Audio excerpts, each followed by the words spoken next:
Hello friends, આજે આપણે બનાવીશું ઇન્સ્ટન્ટ સેવ ખમણી। આ ખમણી ખાવામાં ખૂબ જ ટેસ્ટી લાગે છે અને ખૂબ ઝડપથી પણ બની જાય છે। બધા ગુજરાતીઓની ફેવરિટ અને પરફેક્ટ માપ સાથે બનાવીશું।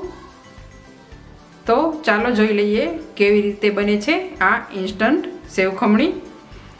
સેવ ખમણી બનાવવા માટે મેં પહેલાં એક મોટી સાઈઝનું બાઉલ લીધેલું છે। સૌપ્રથમ આપણે તેમાં 1 કપ જેટલો ચણાનો લોટ એડ કરીશું। લોટ મેં પહેલેથી ચાળી લીધેલો છે।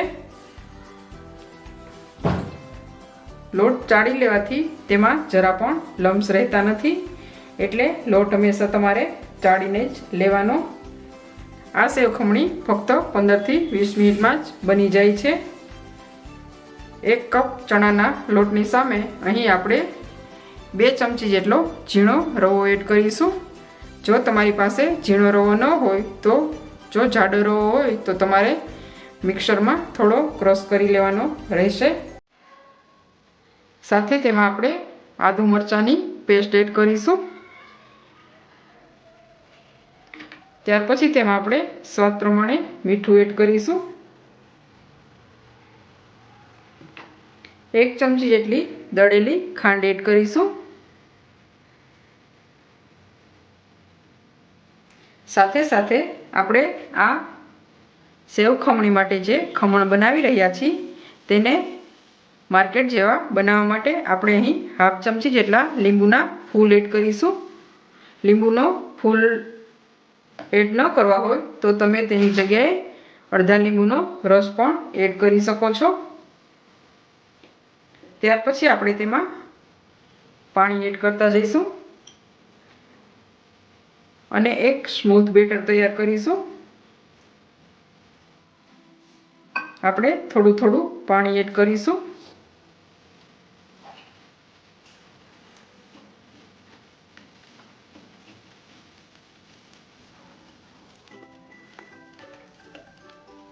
આ પહેલાં પણ ચેનલ પર મેં ખમણની રેસીપી આપેલી, તેની લિંક હું ડિસ્ક્રિપ્શન બોક્સમાં આપી દઈશ અને ઉપર આઈ બટન પર આપીશ, તેમાંથી તમે જોઈ શકો છો। આપણે આ બેટરમાં 2 ચમચી તેલ એડ કરીશું। તેલ એડ કરવાથી આપણા ખમણ એકદમ સરસ શાઇનવાળા બનશે, એકદમ તેમાં શાઇનિંગ આવી જશે।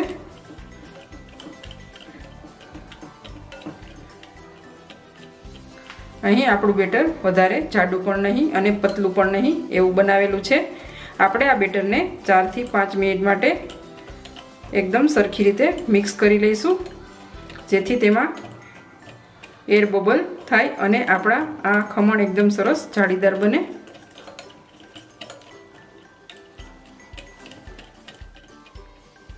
આપણું બેટર એકદમ સરસ તૈયાર થઈ ગયું છે। આપણે આ બેટરને 7 થી 8 મિનિટ માટેનો રેસ્ટ આપીશું। આપણું આ બેટર જ્યાં સુધી રેસ્ટ લેશે ત્યાં સુધી આપણે સ્ટીમરને સ્ટીમ કરવા માટે રાખી દઈશું। રેસ્ટ આપ્યા પછી આપણે બેટરને ચેક કરીશું। તમે જોઈ શકો છો આપણું બેટર વધારે જાડું પણ નહીં અને પાતળું પણ નહીં તેવું તૈયાર થયેલું છે। હવે આપણે આ બેટરમાં 1 ચમચી જેટલો ઇનો ફ્રૂટ સોલ્ટ એડ કરીશું। ઇનો ફ્રૂટ સોલ્ટની જગ્યાએ તમે ખાવાના સોડા પણ એડ કરી શકો છો।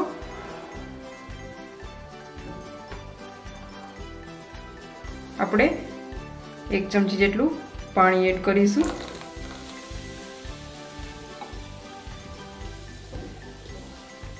એકદમ સરખી રીતે મિક્સ કરીશું।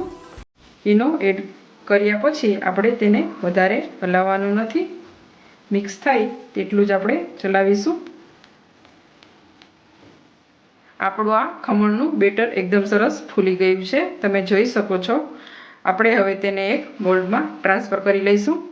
મેં અહીં એક મોલ્ડ લીધેલું છે, તેને મેં ઓઇલથી ગ્રીસ કરી લીધેલું છે। આપણે તે બેટર તેમાં એડ કરીશું।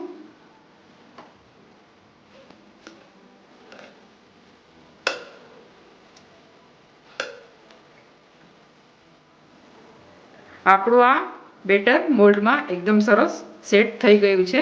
આપણે તેને આ રીતે થોડું ટેપ કરી લઈશું અને હવે આપણે તેને સ્ટીમ કરવા માટે રાખી દઈશું. મેં અહીં સ્ટીમરમાં 2 ગ્લાસ જેટલું પાણી રાખેલું, તેની ઉપર એક કાંઠો રાખેલો છે. આપણે આ તેમાં ટ્રાન્સફર કરીશું અને આપણે આ ખમણને 10 થી 15 મિનિટ માટે મીડિયમ ફ્લેમ ઉપર ચડવા દઈશું.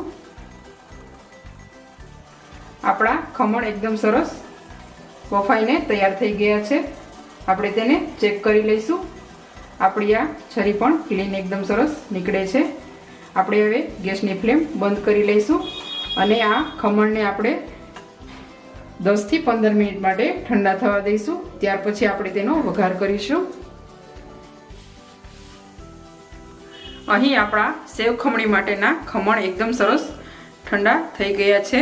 તમે જોઈ શકો છો એકદમ સરસ સ્પોન્જી પણ બનેલા છે. આપણે હવે તેને એક પ્લેટમાં કાઢી લઈશું. આ રીતે ઉપર એક પ્લેટ રાખી અને આપણે તેને ટર્ન કરી લઈશું.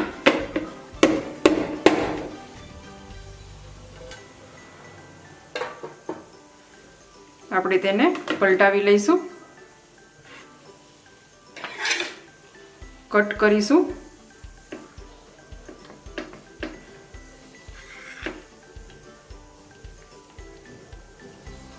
હું તમને એક પીસ પણ કરીને બતાવું કે આપણા આ ખમણ કેટલા જાળીદાર બનેલા છે. પરફેક્ટ માપ સાથે બનાવેલા છે તો ખૂબ જ સોફ્ટ પણ બનેલા છે.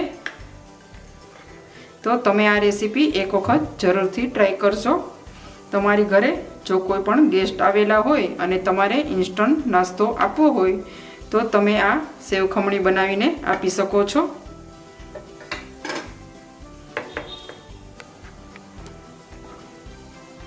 એકદમ સરસ સુપર સોફ્ટ અને એકદમ સરસ જાળીદાર પણ બનેલા છે.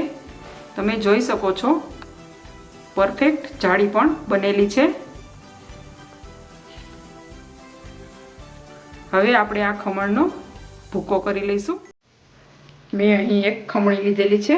આપણે એક પીસ લઈશું અને આ રીતે ખમણ કરી લઈશું.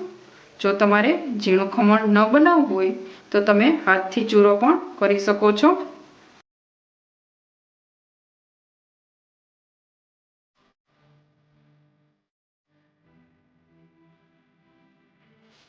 અહીં આપણો ખમણનો ચૂરો એકદમ સરસ તૈયાર થઈ ગયો છે. તમે આ બધી વસ્તુ થોડી ધ્યાનથી બનાવશો તો તમારા ખમણ આટલા સરસ બનશે અને સાથે સેવ ખમણી પણ ટેસ્ટી બનશે. ખમણને એકદમ સરસ ઠંડા કરીને જ ખમણવાના રહેશે. આપણે હવે સેવ ખમણી માટેનો વઘાર તૈયાર કરીશું. સૌપ્રથમ મેં અહીં એક પેન લીધેલું છે. આપણે તેમાં 2 ચમચી જેટલું તેલ એડ કરીશું. અહીં આપણું તેલ થોડું ગરમ થાય ત્યાર પછી તેમાં આપણે રાઈ એડ કરીશું. પહેલાં આપણે તેલને ચેક કરીશું. તેલ થોડું સરખી રીતે ગરમ થાય ત્યાર પછી તેમાં આપણે રાઈ એડ કરવી, જેથી આપણી રાઈ એકદમ સરસ ફૂટી જાય.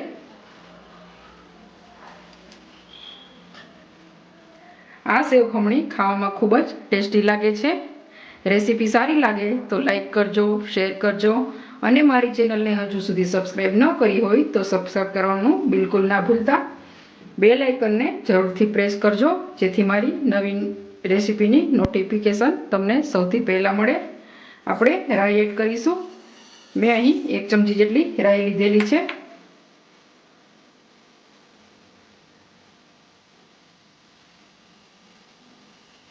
ત્યાર પછી તેમાં આપણે લીલા મરચાં એડ કરીશું.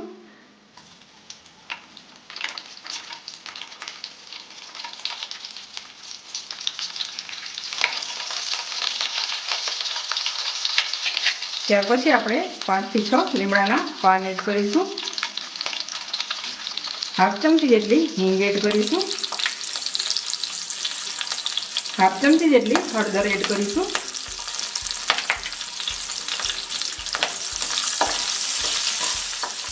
અહીં આપણે હાફ કપ જેટલું પાણી એડ કરીશું.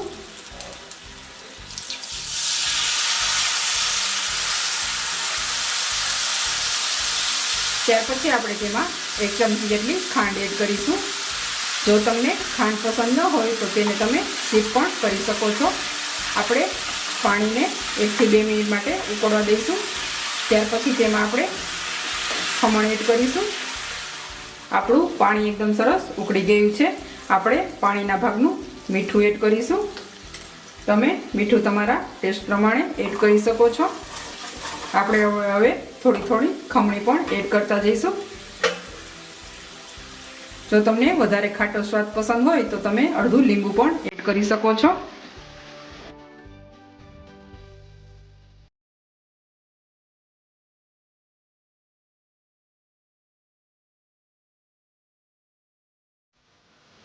આપણી આ સેવ ખમણી બનીને તૈયાર થઈ ગઈ છે. આપણે હવે થોડા લીલા ધાણા એડ કરીશું. બધું સરખી રીતે મિક્સ કરીશું. આપણે આ સેવ ખમણીને સર્વિંગ પ્લેટમાં કાઢી લઈશું.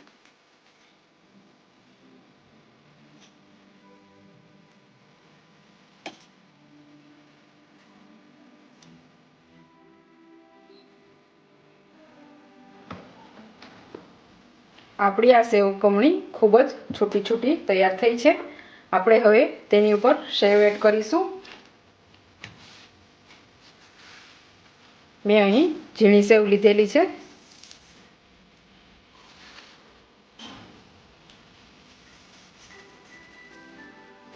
તમને જે પ્રમાણે પસંદ હોય તે પ્રમાણે તમે સેવ એડ કરી શકો છો.